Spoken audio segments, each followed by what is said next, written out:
দীর্ঘ ৩২ ঘন্টার লড়াইয়ের পর নলকূপের সেই গর্ত থেকে উদ্ধার হলো সাজিদ। বেঁচে ফিরেও ফেরা হলো না চিরচেনা মায়ের কোলে। আল্লাহ নিয়ে গেছে জান্নাতের পাখিকে। আমাদের সাজিদার আমাদের মাঝে নেই। দীর্ঘ ৩২ ঘন্টা ছিল লড়াই, অগণিত মানুষের দোয়া, হাজারো মানুষের দুশ্চিন্তা, সবকিছু শেষ হয়ে গেছে এক হৃদয় বিদায়ক সংবাদে।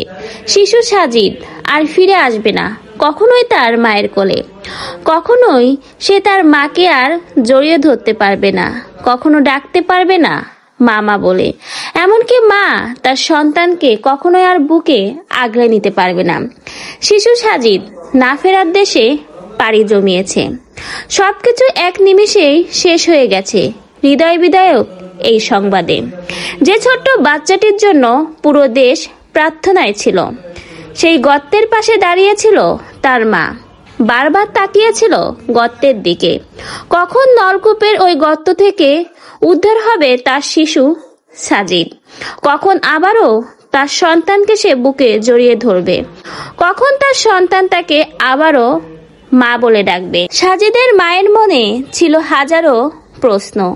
আমার ছেলেটাকে কি আর কখনোই আমি জড়িয়ে ধরতে পারবো না? শেষমেশ মায়ের সেই সকল প্রশ্নের উত্তর যেন এসে গেছে নিঃশব্দ শোকে ভরা এক বাক্য, না, কখনোই সে তার সন্তান সাজিদকে আর তার বুকে জড়িয়ে ধরতে পারবে না। কখনো সাজিদের মুখ থেকে তার মা আর মা ডাকটা শুনতে পারবে না। কোনো প্রচেষ্টাই তাকে ফিরিয়ে আনতে পারেনি। চেষ্টা হয়েছে অসংখ্য, সংগ্রাম করেছে মানুষ, কিন্তু শেষ পর্যন্ত আমরা হারিয়ে ফেললাম এক নিষ্পাপ প্রাণ। আজ শোকত তার পরিবার, শোকত পুরো দেশ। আল্লাহ ছোট সাজিদকে জান্নাতুল ফিরদাউস দান করুন, পরিবারকে ধৈর্য দান করুন। কোনো মায়ের কোল যেন আর কখনোই এভাবে খালি না হয়। ফুলের মতো কোনো সাজিদ যেন এভাবে আর ঝরে না যায়। এটাই আমাদের সকলের প্রার্থনা।